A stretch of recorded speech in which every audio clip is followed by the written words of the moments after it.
Yeah. All right, it's time for your final fundamental. So let's get, what are you doing? Oh, hey, Teach, didn't see you there. How's your day? You know, it's beautiful out. I like how you completely ignored the question. Yeah, well, I think I'm already ready to start battling now because I practiced arm swings while you were gone, and I think I'm ready. Oh yeah? Prove it.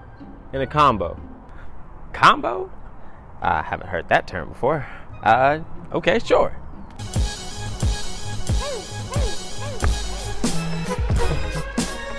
Yeah.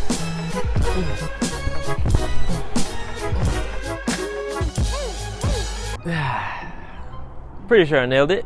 If you're talking a display that was a result of you watching YouTube tutorials again, then yeah. Crazy art. All right, you got me. I just want to go to the fun part already. Like, I'm ready to start putting all this stuff together. See, the reason why I don't teach you everything all at once is because the comfortability comes from you actively applying each detail for you to understand your body and how you want to move. Eventually, you're going to get to a point to where your comfortability is going to be coming straight from you alone, and it's going to stick to your muscle memory as well. And that will help you be unique. All right, I understand. All right, now for real arm swings. All right, let's get it. First arm swing comes from your arm placement. Okay. Swing your arm in a full circle and bring it right back over to your placement. This arm swing helps you flow through your fundamentals. You see, it's simple, yet when done right, it'll boost your comfortability with this a ton.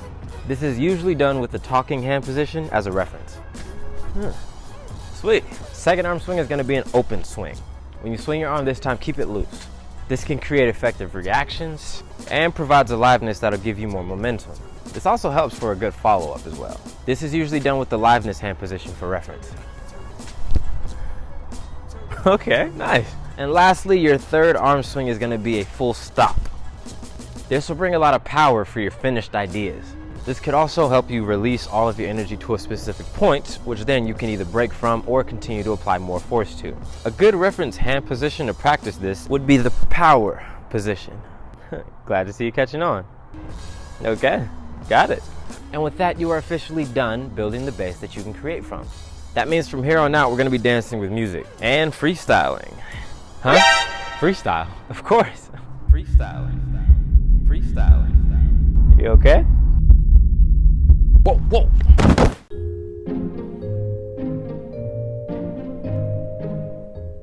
Well, hey, look who's up.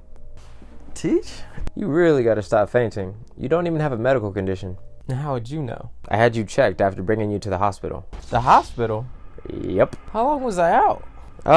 A day and a half. I don't know what happened. Well, I said the word freestyle. Hey. I don't like that word. Why not? It's scary. How? Do you even know what freestyling is? Everyone and their grandma know what it is. Care to explain? You go with the flow and do whatever comes to your head. It's an endless warrior thoughts transferring into your body, making it move. It's easy for people like you. People like, nope, I'm not even gonna take offense. But for most of us, our minds and bodies don't work together like that. So it's very hard to think on the spot, let alone move my body. Okay, I see the problem. My lack of brain power and hand-eye coordination? No, you have the wrong definition of freestyling. Huh? What you talking about? Okay, hear me out. What you're explaining is a very common issue a lot of dancers have. Instead of freestyling, can you stop that? Can't. It's a reflex. A disease that can never be cured from. Anyway, the term you're describing is called freeballing. What? Yeah, freeballing is moving with whatever comes to your mind. There's no heavy process or style or boundaries, so it's easy to forget the foundation you're building because you're just moving. However, freestyling is much easier. Okay, but what's the difference? Your focus.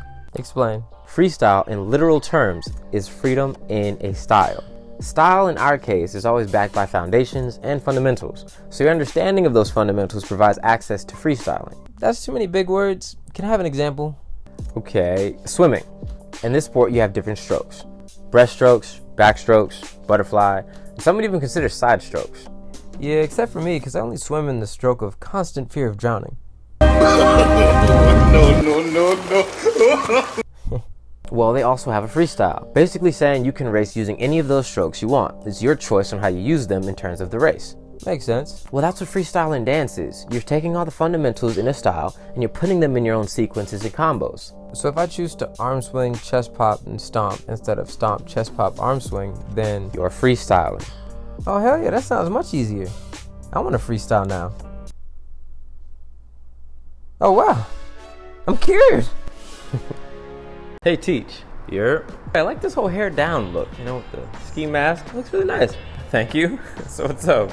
So I created a few combos and sequences. That's good to hear. But for some reason, they don't look right. Really? Okay. Well, let's see you do with music. Gotcha.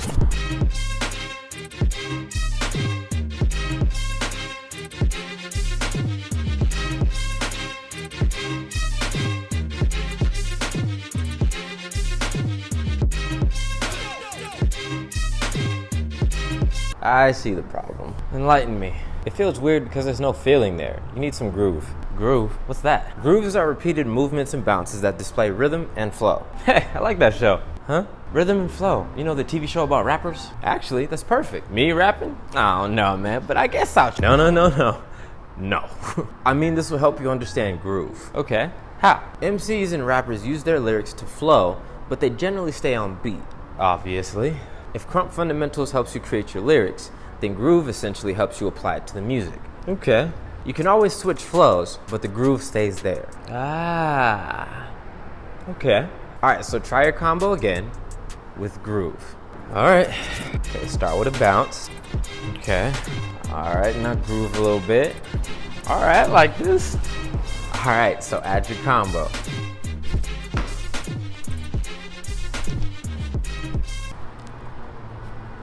There you go. What the hell? That flowed easier and way better, right? Now keep practicing, all right? I'm gonna check back with you later. Oh, I'm about to groove my life away now. Get this. Hey, Teach.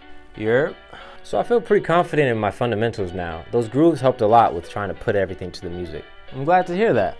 So what next? Okay, calm down. You've passed the basics, but you don't have a solid get off yet. I've heard you use that term a lot. What is that? For lack of better terms, it's your expression of comfortability in Krump knowledge. Keyword, your. In Krump, you can't fully say you're getting off if you don't have a style. What do you mean? Krump is the style. No, I'm not talking about a dance style. I'm talking about a Krump style. Okay, you lost me. In order to express confidence, you have to develop a way you want these Krump basics to look. You could be raw, silly, rugged, confident, cocky, goofy, clever, loud. Hell, you can even be a bully. Style creates character. But isn't dance all self-expression? So am I dancing based off of the person I am now? Not the person you are, but the person you've always wanted to be. Generally, everybody is their own person, but when they dance, they become someone else. Kind of like an alter ego. It's not uncommon for both those people to be the same, but 9 times out of 10, they're not. Okay, I need examples. You know Beyonce, right? Of course, everybody knows Beyonce. Well, Beyonce had Sasha Fierce. Same person, different energy. Makes sense. Miley Cyrus, Hannah Montana. You know, sometimes I forget this is a kids app, but I get it. So, what's yours? My personality is very open. I'm friendly, considerably patient, and fun to be around if I do say so myself. Debatable. I'm sorry. So my style is relatively close-minded. It's focused on scrapping with the best and not wasting time on those who can't hold their own. I'm quick and precise with my movements, aiming to destroy any person in my way while still urging them to become stronger so I can savor the victory. So in short, pretty scary to be around. Yeah, you don't say. Does this style have a name? Baki.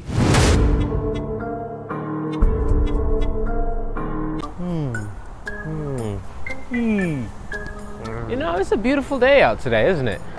What are you doing? Why does your face look like that? Well, if you must know, I'm practicing my facials for when I dance. I see. Well, a bit of character work doesn't hurt anybody. Yeah, but I can't exactly understand how this whole face thing works. Well, this is where references help. Oh, okay. I like the sound of this. Okay, so when you created your style, certain attributes became the norm for your get-off. Yeah. Well, there are people, artists, TV shows, movies, books, hell, even video games that have characters that resemble the same attributes. You're right. Well, while you're building your style, a good helping hand for those faces and expressions is the people that follow them. Like, let's say your style is funny. What are some things that funny characters do? Make funny faces. Obviously, but let's dig a little deeper. Now, what happens when others don't find them funny? Well, they get sad. But what about when they get made fun of? Well, then they get mad. And what happens if they reach their breaking point? then they get violent. Wait, isn't that like the Joker?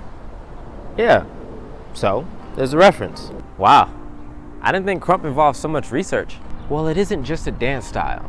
This is you finding ways to open up and release what hides in your mind. The part of you that you want to come out. In your everyday life, you have to adjust and conform to society, basically pushing away everything that you want just so that you can make a living. With this style, you can forget that for a while and just be the you that you've always wanted to be. Who would have thought? Not me when I started. All right, I'll check back with you later. Hey, Teach, are there any big no-nos in Krump? Twerking. Wow, that was fast. Oh, there's more, but that's the main one. We do not do twerking. Why is that? Krump is a raw style, not a sexual one. As there are many things that are attractive about Krump, you don't want to turn to the Magic Mike. I'm pretty sure the ladies wouldn't mind. Of course not, but that is for the bedroom, not for the sessions and battles. Got it. Anything else? Don't become your Krump character. Huh? You see, this is an ongoing issue with newcomers. They get good and comfortable in the style that they created, so they end up forgetting about who they are in real life. Well, what's wrong with that? The life you're still living. Now, I see no issue in doing this if you're getting paid for it, but the vast majority are not. So don't go breaking work and life relationships just because of an alternative persona you've made. You want people to still work with you, not the Krumper you became. Again, unless you're getting paid for it. Well, I can definitely see that becoming a problem. All right, anything else? Not anything of major importance, but if I had to give you one more, I'd probably say don't disobey the golden rule. Ooh, the golden rule.